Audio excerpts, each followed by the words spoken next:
मेरी उम्र 22 साल की है। मैं देखने में बहुत सुंदर थी और एक स्कूल में जॉब करती थी। मेरे सीने के साइज 32 इंच की है। रंग गोरा और बदन एकदम मखमली है, लेकिन बहुत ही शर्मीली लड़की थी।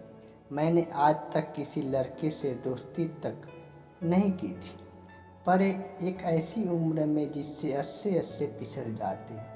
मैं जब 21 साल की हुई तब से मुझे बहुत अधिक इच्छा होने लगी, पर मैं इस चीज़ को पूरा नहीं कर सकती थी क्योंकि उस समय मेरी शादी नहीं हुई थी और मेरा कोई ऐसा फ्रेंड्स भी नहीं था जिससे मैं करवा सकती थी। मैं सिर्फ इंटरनेट पर कहानी पढ़कर या वीडियो क्लिप देखकर ही काम चलाती थी।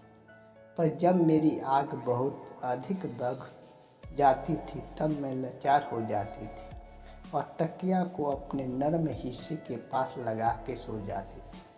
करती भी क्या, कोई चारा भी नहीं था। तभी से मैं अपनी भावनाओं को दबाते रही। यही सिलसिला लगभग 4 साल तक चलता रहा। अब मेरे मम्मी पापा मेरे लिए लड़का ढूंढने अक्सर जाया करते थे क्योंकि मैं 21 साल की हो गई हुई थी।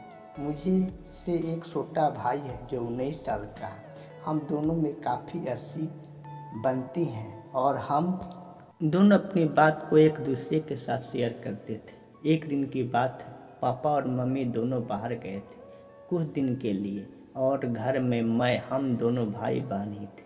उस दिन मैंने एक ऐसी कहानी ऑनलाइन पढ़ ली जिसको पढ़ने के बाद मुझसे बर्दाश्त करना बाहर हो गया और मैं सोच ली कि जब शादी होगी सो होगी।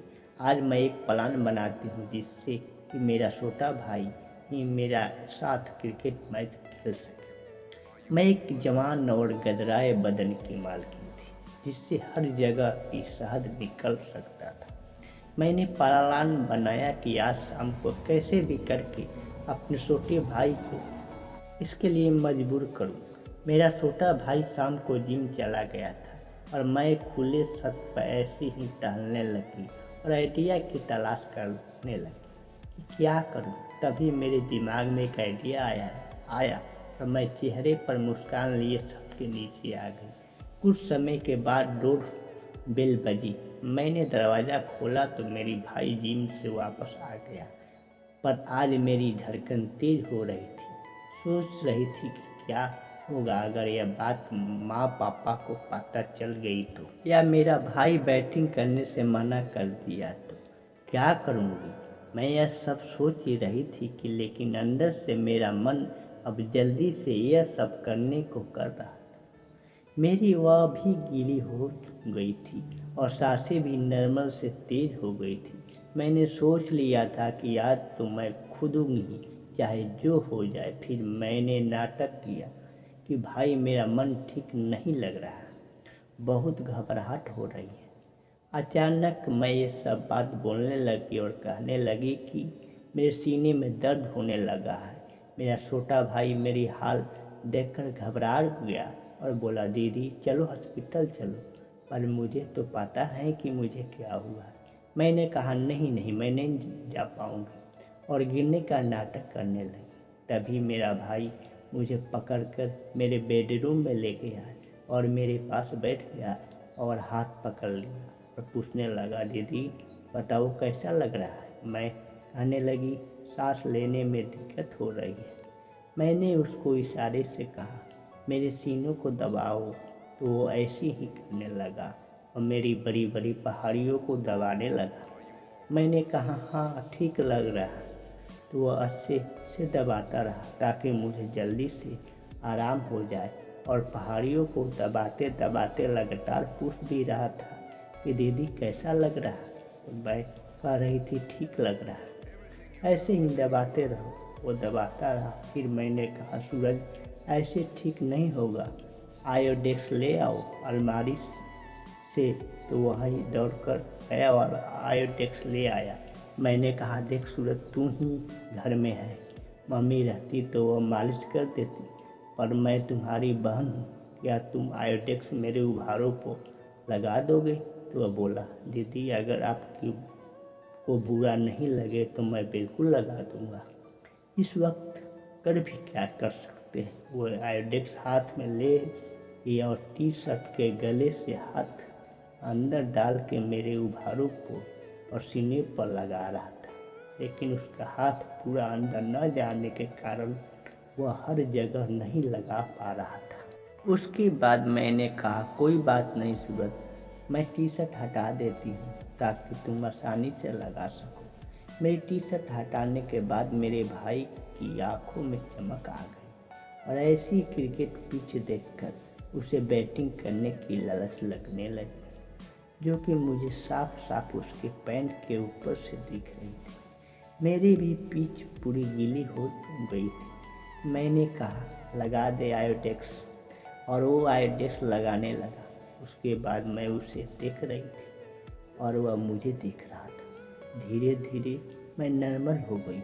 मेरी पीठ से तो पानी टपकने लगा था और मेरे भाई का बैट भी अब काफ़ी बड़ा हो रहा था, जिसे वो छुपाने की नाकाम कोशिश कर रहा था। अब मैं समझ गई और मैंने भाई से बोला कि सूरज, अब इस गीली पिच पर बैटिंग कर ले, क्योंकि आज तो सब कुछ ओपन हो चुका है और मुझे भी कोई एतराज़ नहीं है। तो सूरज ने कहा, नहीं दीदी, अगर यह बात माँ पापा को पता चल गया तो हम दोनों के साथ क्या असर होगा। तो मैंने कहा, आज मौका है और यहाँ मेरे तुम्हारा अलावा कोई नहीं है। उनको कहेगा कौन? रात को 10 बज रहे। उसके बाद वह भी मान गया और सबसे पहले गीली पिच के रस को चखा और बोला, दीदी, आपकी पिच तो गीली हो गई है और काफ़ी रसीली भी है। तो दीदी बोलूँ, हाँ सूरज, आज इस गीली पिच पर तुझे 1-2 घंटे तक बैटिंग करनी है, ताकि यह कई हफ्ते तक दोबारा गीली हो ना। तो सूरज बोला कि हाँ मेरी प्यारी दीदी, मैं ऐसी कहीं बैटिंग करने की कोशिश करूँगा।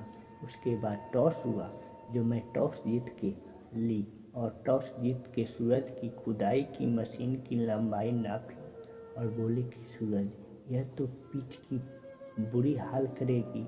और फिर उसके साथ 10 मिनट तक खेलती रही। 10 मिनट के बाद सूरज की बैटिंग का नंबर आया और उसने 5 मिनट में ही आधे पानी सोख लिया और फिर ऐसी बैटिंग की कि मैं उसकी पैर पकड़कर माफ़ी मांगने लगी। लेकिन उसके बाद उन्होंने खूब साथ दिया और सूरज ने ऐसी बैटिंग की कि पहले मैच में ही बहुत से रिकॉर्ड तोड़ डाले और लाल पानी तक बह निकला, क्योंकि मेरी ज़िंदगी का पहला मैच था। लेकिन मैच खेलकर मैं बहुत खुश हुआ और सूरज को 1000 रुपया इनाम भी दिए, क्योंकि ऐसा मैच ही मैं खेलना चाहती थी। उसके बाद मैं ठीक से कई दिन तक चल भी नहीं पाई, लेकिन इस दर्द को भी मैं हंसकर झेल लिया। तो दोस्तों, आपको यह वीडियो कैसी लगी हमारी, अपनी राय कमेंट करें और ऐसी वीडियो सुनने के लिए हमारे चैनल को सब्सक्राइब जरूर करें। धन्यवाद।